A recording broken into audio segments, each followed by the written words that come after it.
Reporter Hanumanthu ನೇರ ಸಂಪರ್ಕದಲ್ಲಿ join ಆಗಿದ್ದಾರೆ. ಹನುಮಂತು, ನಾವು ತುಂಬಾ ದಿನ ನಾವು ಮಾತಾಡ್ತಾ ಇದ್ವಿ, ಏನ್ ಆಗ್ಬೋದು, ನಿಮ್ಮನ್ನ ಪರ್ಸನಲ್ ಕೂಡ ಕೇಳ್ತಾ ಇದ್ದೆ ಸಿಕ್ಕಿದಾಗ ಆಫೀಸಲ್ಲಿ, ಏನ್ ಆಗ್ಬೋದು ಅಂತ ಹೇಳಿ. ಈ ಚಾನ್ಸಸ್ ಇದೆ ಅಂತ ನೀವು ಕೂಡ ಹೇಳ್ತಾ ಇದ್ವಿ, ಒಂದಷ್ಟು ಎಕ್ಸ್ಪ್ಲನೇಷನ್ ಕೊಡ್ತಾ ಇದ್ವಿ. ಆದ್ರೆ ಈಗ ಇರುವಂತ ಪ್ರಶ್ನೆ, ಹೈಕಮಾಂಡ್ಗೆ ಈ ಒಂದು ಕುರ್ಚಿ ಕಾಳಗದಲ್ಲಿ ಯಾವ ನಿರ್ಧಾರವನ್ನ ತೆಗೆದುಕೊಳ್ಬೇಕು ಅನ್ನೋ ಒಂದು ಕಗ್ಗಂಟಾಗೋಗಿದೆ. ಅಷ್ಟೊಂದು ಕಷ್ಟ ಇದೆಯಾ ನಿರ್ಧಾರವನ್ನ ತೆಗೆದುಕೊಳ್ಳೋದು?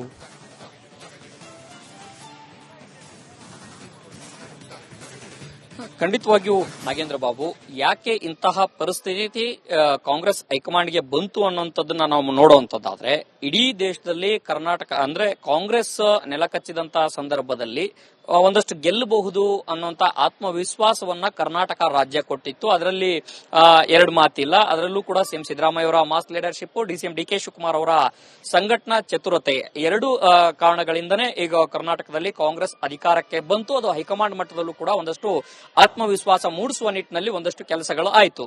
ಈಗ ಅದೇ ರಾಜ್ಯದಲ್ಲಿಯೇ ಕುರ್ಚಿಯ ಕಾಳಗ ತಾರಕಕ್ಕೇರುವಂತಹ ಹಿನ್ನೆಲೆಯಲ್ಲಿ ಕಾಂಗ್ರೆಸ್ ಹೈಕಮಾಂಡು ಕೂಡ ಒಂದಷ್ಟು ಎಚ್ಚರಿಕೆಯ ನಡೆಯನ್ನ ಅನುಸರಿಸುವಂತಹ ನಿಟ್ಟಿನಲ್ಲಿ ಹೆಜ್ಜೆಯನ್ನ ಇಡ್ತಾ ಇದೆ. ಪ್ರಮುಖವಾಗಿ ಸಿಎಂ ಸಿದ್ದರಾಮಯ್ಯನವರಿಗೆ ಒಂದು ಮುಂದಿನ ಸ್ಥಾನಮಾನ ಏನು ಅನ್ನುವಂತ ವಿಚಾರಕ್ಕೆ ಯಾವುದೇ ರೀತಿಯ ಹೈಕಮಾಂಡ್ ಮಟ್ಟದಲ್ಲೂ ಕೂಡ ಚರ್ಚೆ ಆಗಿಲ್ಲ ಅನ್ನುವಂತ ವಿಚಾರಗಳಿತ್ತು. ಇತ್ತ ಡಿಸಿಎಂ ಡಿಕೆ ಶಿವಕುಮಾರ್ ಅವರು ತಮ್ಮ ಬೆಂಬಲಿಗರೆಲ್ಲರೂ ಕೂಡ ಹೋಗಿ ದೆಹಲಿಯ ಅಂಗಳದಲ್ಲಿ ಎಐಸಿಸಿ ನಾಯಕರನ್ನ ಭೇಟಿ ಮಾಡಿ ಮನವಿಯನ್ನ ಮಾಡುವಂತ ಪ್ರಯತ್ನಗಳು ಮಾಡಿದ್ರು. ಅದರ ಜೊತೆಗೆ ಸ್ವತಃ ಡಿಸಿಎಂ ಡಿಕೆ ಶಿವಕುಮಾರ್ ಅವರೇ ಸೋನಿಯಾ ಗಾಂಧಿ ಅವರ ಆಪ್ತರು, ರಾಹುಲ್ ಗಾಂಧಿ ಅವರ ಆಪ್ತರನ್ನು ಕೂಡ ಭೇಟಿ ಮಾಡುವಂತ ಪ್ರಯತ್ನ ಮಾಡಿದ್ರು. ಅದಾದ ನಂತರದಲ್ಲಿ ಪೋಸ್ಟರ್ ವಾರ್ ಬಹಿರಂಗವಾಗಿಯೇ ನಡೀತು. ಯಾವಾಗ ಈ ವಾರ್ ಬಹಿರಂಗವಾಗ್ಲಿಕ್ಕೆ ಶುರುವಾಯಿತು, ಇದಕ್ಕೆ ಕಡಿವಾಣ ಹಾಕ್ಲಿಲ್ಲ ಅಂತ ಹೇಳಿದ್ರೆ ಅದು ಸಹಜವಾಗಿ ಪಕ್ಷಕ್ಕೆ ಬಹುದೊಡ್ಡ ಡ್ಯಾಮೇಜ್ ಆಗುತ್ತೆ ಅನ್ನೋಂಥದ್ದು ಅರ್ಥ ಬ್ರೇಕ್ಫಾಸ್ಟ್ ಮೀಟಿಂಗ್ ಮಾಡಲಿಕ್ಕೆ ಸೂಚನೆಯನ್ನ ಕೊಟ್ಟಿದ್ರು. ಸೂಚನೆಯ ಬಳಿಕ ಇಬ್ಬರು ಕೂಡ ಬ್ರೇಕ್ಫಾಸ್ಟ್ ಮೀಟಿಂಗ್ ಮಾಡಿ ಒಗ್ಗಟ್ಟಿನ ಜಪವನ್ನ ಮಾಡಿದ್ರು. ಈಗ ಸೋನಿಯಾ ಗಾಂಧಿಯವರ ಮುಂದೆ ಮೊದಲ ಬಾರಿಗೆ ಅಧಿಕೃತವಾಗಿ ಕರ್ನಾಟಕ ರಾಜ್ಯ ರಾಜಕಾರಣದಲ್ಲಿ ಆಗ್ತಾ ಇರುವಂತಹ ಈ ಕುರ್ಚಿಯ ಜಟಾಪಟಿಯ ವಿಚಾರ ಪ್ರಸ್ತಾಪ ಆಗಿದೆ. ಸುದೀರ್ಘ 2 ಗಂಟೆಗಳ ಕಾಲ ಚರ್ಚೆ ಆಗಿರುವಂತದ್ದು. ಮತ್ತೆ ಈ ಕರ್ನಾಟಕ ರಾಜ್ಯ ರಾಜಕೀಯದಲ್ಲಾಗಿರುವಂತಹ ಬೆಳವಣಿಗೆಗಳೇನಿದಾವೆ ಅವೆಲ್ಲವನ್ನೂ ಕೂಡ ಸೋನಿಯಾ ಗಾಂಧಿಯವರ ಗಮನಕ್ಕೆ AICC general secretary KC Venugopal ಅವರು ಕೂಡ ತಂದಿದ್ದಾರೆ ಅನ್ನುವಂತ ಮಾತುಗಳು. ಅದು ಎಲ್ಲಿ ಇಬ್ಬರ ನಡುವೆ ಆದಂತಹ ಪೋಸ್ಟರ್ ವಾರ್ಗಳಾಗಿರ್ಬೋದು. ಅದರ ಜೊತೆಗೆ ಹೈಕಮಾಂಡ್ ಸೂಚನೆ ಬಳಿಕ ಬ್ರೇಕ್ಫಾಸ್ಟ್ ಮೀಟಿಂಗ್ ಆಗಿರುವಂತದ್ದು, ಸಿಎಂ ಸಿದ್ದರಾಮಯ್ಯ ಅವರ ಮನೆಯಲ್ಲಿ ಬ್ರೇಕ್ಫಾಸ್ಟ್ ಮೀಟಿಂಗ್ ಆಗಿರುವಂತದ್ದು, ಡಿಸಿಎಂ ಡಿಕೆ ಶಿವಕುಮಾರ್ ಅವರ ಮನೆಯಲ್ಲಿ ಬ್ರೇಕ್ಫಾಸ್ಟ್ ಮೀಟಿಂಗ್ ಆಗಿತ್ತು. ಅದರ ಜೊತೆಗೆ ಮಂಗಳೂರಿನಲ್ಲಿ ಒಂದೆಲ್ಲ ರಿಪೋರ್ಟರ್ ಹನುಮಂತು ನೇರ ಸಂಪರ್ಕದಲ್ಲಿ ಜಾಯ್ನ್ ಆಗಿದ್ದಾರೆ. ಹನುಮಂತು, ನಾವು ತುಂಬಾ ದಿನ ನಾವು ಮಾತಾಡ್ತಾ ಇದ್ವಿ, ಏನ್ ಆಗ್ಬೋದು, ನಿಮ್ಮನ್ನ ಪರ್ಸನಲ್ ಕೂಡ ಕೇಳ್ತಾ ಇದ್ದೆ ಸಿಕ್ಕಿದಾಗ ಆಫೀಸಲ್ಲಿ, ಏನ್ ಆಗ್ಬೋದು ಅಂತ ಹೇಳಿ. ಈ ಚಾನ್ಸಸ್ ಇದೆ ಅಂತ ನೀವು ಕೂಡ ಹೇಳ್ತಾ ಇದ್ವಿ, ಒಂದಷ್ಟು ಎಕ್ಸ್ಪ್ಲನೇಷನ್ ಕೊಡ್ತಾ ಇದ್ವಿ. ಆದ್ರೆ ಈಗ ಇರುವಂತ ಪ್ರಶ್ನೆ, ಹೈಕಮಾಂಡ್ಗೆ ಈ ಒಂದು ಕುರ್ಚಿ ಕಾಳಗದಲ್ಲಿ ಯಾವ ನಿರ್ಧಾರವನ್ನ ತೆಗೆದುಕೊಳ್ಬೇಕು ಅನ್ನೋ ಒಂದು ಕಗ್ಗಂಟಾಗೋಗಿದೆ. ಅಷ್ಟೊಂದು ಕಷ್ಟ ಇದೆಯಾ ನಿರ್ಧಾರವನ್ನ ತೆಗೆದುಕೊಳ್ಳೋದು?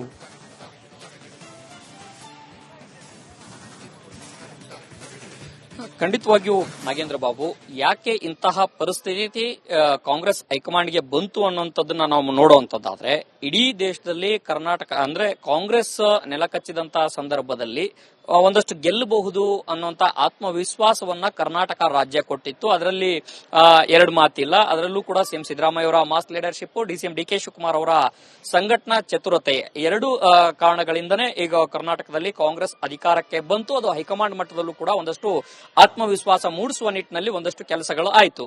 ಈಗ ಅದೇ ರಾಜ್ಯದಲ್ಲಿಯೇ ಕುರ್ಚಿಯ ಕಾಳಗ ತಾರಕಕ್ಕೇರುವಂತಹ ಹಿನ್ನೆಲೆಯಲ್ಲಿ ಕಾಂಗ್ರೆಸ್ ಹೈಕಮಾಂಡು ಕೂಡ ಒಂದಷ್ಟು ಎಚ್ಚರಿಕೆಯ ನಡೆಯನ್ನ ಅನುಸರಿಸುವಂತಹ ನಿಟ್ಟಿನಲ್ಲಿ ಹೆಜ್ಜೆಯನ್ನ ಇಡ್ತಾ ಇದೆ.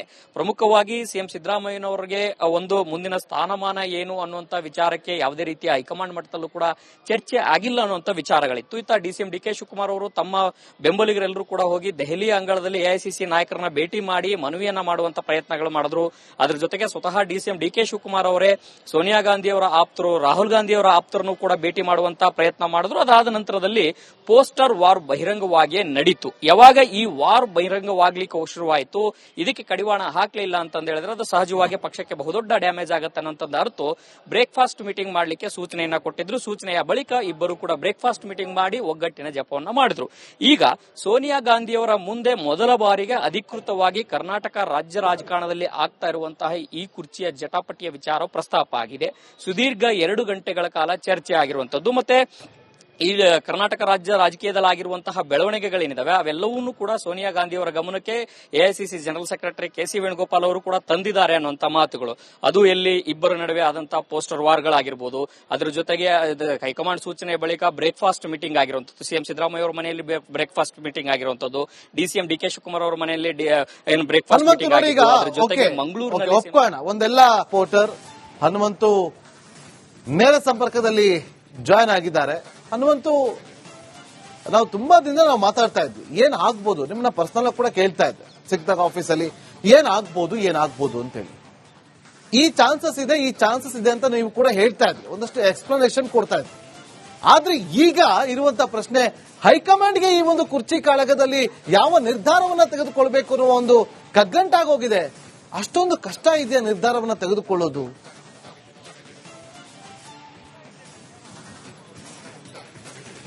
ಖಂಡಿತವಾಗಿಯೂ ನಾಗೇಂದ್ರ ಬಾಬು, ಯಾಕೆ ಇಂತಹ ಪರಿಸ್ಥಿತಿ ಕಾಂಗ್ರೆಸ್ ಹೈಕಮಾಂಡ್ಗೆ ಬಂತು ಅನ್ನುವಂಥದ್ದನ್ನ ನಾವು ನೋಡುವಂತದ್ದಾದ್ರೆ, ಇಡೀ ದೇಶದಲ್ಲಿ ಕರ್ನಾಟಕ ಅಂದ್ರೆ ಕಾಂಗ್ರೆಸ್ ನೆಲಕಚ್ಚಿದಂತಹ ಸಂದರ್ಭದಲ್ಲಿ ಒಂದಷ್ಟು ಗೆಲ್ಲಬಹುದು ಅನ್ನುವಂತ ಆತ್ಮವಿಶ್ವಾಸವನ್ನ ಕರ್ನಾಟಕ ರಾಜ್ಯ ಕೊಟ್ಟಿತ್ತು. ಅದರಲ್ಲಿ ಎರಡು ಮಾತಿಲ್ಲ. ಅದರಲ್ಲೂ ಕೂಡ ಸಿಎಂ ಸಿದ್ದರಾಮಯ್ಯ ಅವರ mass leadership, DCM DK Shivakumar ಅವರ ಸಂಘಟನಾ ಚತುರತೆ, ಎರಡು ಕಾರಣಗಳಿಂದನೇ ಈಗ ಕರ್ನಾಟಕದಲ್ಲಿ ಕಾಂಗ್ರೆಸ್ ಅಧಿಕಾರಕ್ಕೆ ಬಂತು. ಅದು ಹೈಕಮಾಂಡ್ ಮಟ್ಟದಲ್ಲೂ ಕೂಡ ಒಂದಷ್ಟು ಆತ್ಮವಿಶ್ವಾಸ ಮೂಡಿಸುವ ನಿಟ್ಟಿನಲ್ಲಿ ಒಂದಷ್ಟು ಕೆಲಸಗಳು ಆಯಿತು. ಈಗ ಅದೇ ರಾಜ್ಯದಲ್ಲಿಯೇ ಕುರ್ಚಿಯ ಕಾಳಗ ತಾರಕಕ್ಕೇರುವಂತಹ ಹಿನ್ನೆಲೆಯಲ್ಲಿ ಕಾಂಗ್ರೆಸ್ ಹೈಕಮಾಂಡು ಕೂಡ ಒಂದಷ್ಟು ಎಚ್ಚರಿಕೆಯ ನಡೆಯನ್ನ ಅನುಸರಿಸುವಂತಹ ನಿಟ್ಟಿನಲ್ಲಿ ಹೆಜ್ಜೆಯನ್ನ ಇಡ್ತಾ ಇದೆ. ಪ್ರಮುಖವಾಗಿ ಸಿಎಂ ಸಿದ್ದರಾಮಯ್ಯನವರಿಗೆ ಒಂದು ಮುಂದಿನ ಸ್ಥಾನಮಾನ ಏನು ಅನ್ನುವಂತ ವಿಚಾರಕ್ಕೆ ಯಾವುದೇ ರೀತಿಯ ಹೈಕಮಾಂಡ್ ಮಟ್ಟದಲ್ಲೂ ಕೂಡ ಚರ್ಚೆ ಆಗಿಲ್ಲ ಅನ್ನುವಂತ ವಿಚಾರಗಳಿತ್ತು. ಇತ್ತ ಡಿಸಿಎಂ ಡಿಕೆ ಶಿವಕುಮಾರ್ ಅವರು ತಮ್ಮ ಬೆಂಬಲಿಗರೆಲ್ಲರೂ ಕೂಡ ಹೋಗಿ ದೆಹಲಿಯ ಅಂಗಳದಲ್ಲಿ ಎಐಸಿಸಿ ನಾಯಕರನ್ನ ಭೇಟಿ ಮಾಡಿ ಮನವಿಯನ್ನ ಮಾಡುವಂತ ಪ್ರಯತ್ನಗಳು ಮಾಡಿದ್ರು.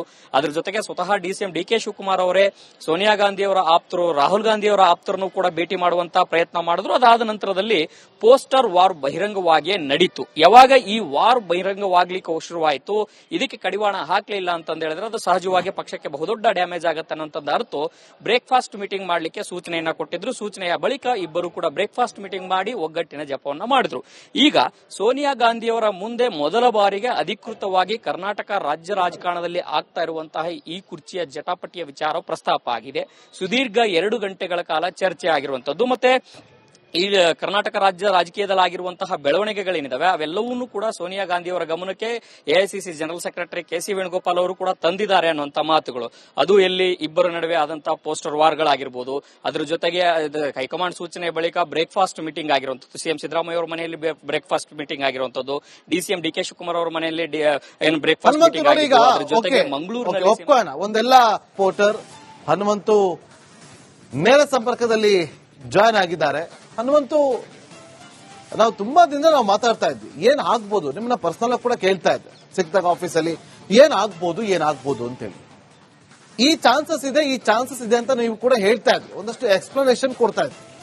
ಆದ್ರೆ ಈಗ ಇರುವಂತ ಪ್ರಶ್ನೆ, ಹೈಕಮಾಂಡ್ಗೆ ಈ ಒಂದು ಕುರ್ಚಿ ಕಾಳಗದಲ್ಲಿ ಯಾವ ನಿರ್ಧಾರವನ್ನ ತೆಗೆದುಕೊಳ್ಬೇಕು ಅನ್ನೋ ಒಂದು ಕಗ್ಗಂಟಾಗೋಗಿದೆ. ಅಷ್ಟೊಂದು ಕಷ್ಟ ಇದೆಯಾ ನಿರ್ಧಾರವನ್ನ ತೆಗೆದುಕೊಳ್ಳೋದು?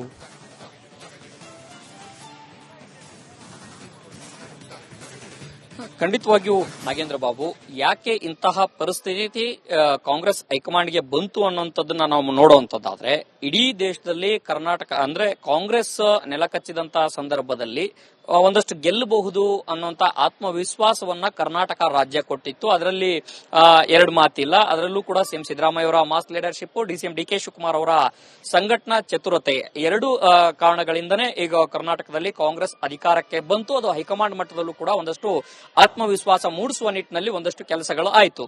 ಈಗ ಅದೇ ರಾಜ್ಯದಲ್ಲಿಯೇ ಕುರ್ಚಿಯ ಕಾಳಗ ತಾರಕಕ್ಕೇರುವಂತಹ ಹಿನ್ನೆಲೆಯಲ್ಲಿ ಕಾಂಗ್ರೆಸ್ ಹೈಕಮಾಂಡು ಕೂಡ ಒಂದಷ್ಟು ಎಚ್ಚರಿಕೆಯ ನಡೆಯನ್ನ ಅನುಸರಿಸುವಂತಹ ನಿಟ್ಟಿನಲ್ಲಿ ಹೆಜ್ಜೆಯನ್ನ ಇಡ್ತಾ ಇದೆ.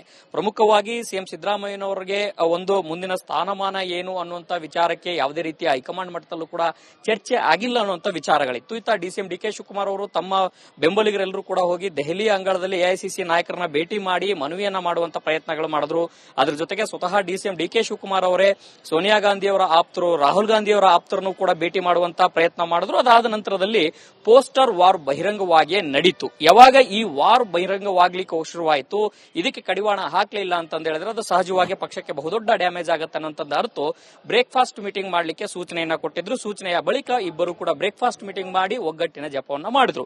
ಈಗ ಸೋನಿಯಾ ಗಾಂಧಿಯವರ ಮುಂದೆ ಮೊದಲ ಬಾರಿಗೆ ಅಧಿಕೃತವಾಗಿ ಕರ್ನಾಟಕ ರಾಜ್ಯ ರಾಜಕಾರಣದಲ್ಲಿ ಆಗ್ತಾ ಇರುವಂತಹ ಈ ಕುರ್ಚಿಯ ಜಟಾಪಟಿಯ ವಿಚಾರ ಪ್ರಸ್ತಾಪ ಆಗಿದೆ. ಸುದೀರ್ಘ 2 ಗಂಟೆಗಳ ಕಾಲ ಚರ್ಚೆ ಆಗಿರುವಂತದ್ದು. ಮತ್ತೆ ಈ ಕರ್ನಾಟಕ ರಾಜ್ಯ ರಾಜಕೀಯದಲ್ಲಾಗಿರುವಂತಹ ಬೆಳವಣಿಗೆಗಳೇನಿದಾವೆ ಅವೆಲ್ಲವನ್ನೂ ಕೂಡ ಸೋನಿಯಾ ಗಾಂಧಿಯವರ ಗಮನಕ್ಕೆ AICC general secretary KC Venugopal ಅವರು ಕೂಡ ತಂದಿದ್ದಾರೆ ಅನ್ನುವಂತ ಮಾತುಗಳು. ಅದು ಎಲ್ಲಿ ಇಬ್ಬರ ನಡುವೆ ಆದಂತಹ ಪೋಸ್ಟರ್ ವಾರ್ಗಳಾಗಿರ್ಬೋದು, ಅದ್ರ ಜೊತೆಗೆ ಹೈಕಮಾಂಡ್ ಸೂಚನೆ ಬಳಿಕ ಬ್ರೇಕ್ಫಾಸ್ಟ್ ಮೀಟಿಂಗ್ ಆಗಿರುವಂತದ್ದು, ಸಿಎಂ ಸಿದ್ದರಾಮಯ್ಯ ಅವರ ಮನೆಯಲ್ಲಿ ಬ್ರೇಕ್ಫಾಸ್ಟ್ ಮೀಟಿಂಗ್ ಆಗಿರುವಂತದ್ದು, ಡಿಸಿಎಂ ಡಿಕೆ ಶಿವಕುಮಾರ್ ಅವರ ಮನೆಯಲ್ಲಿ ಬ್ರೇಕ್ಫಾಸ್ಟ್ ಮೀಟಿಂಗ್ ಆಗಿರುವುದು, ಅದ್ರ ಜೊತೆಗೆ ಮಂಗಳೂರಿನಲ್ಲಿ ಒಂದೆಲ್ಲ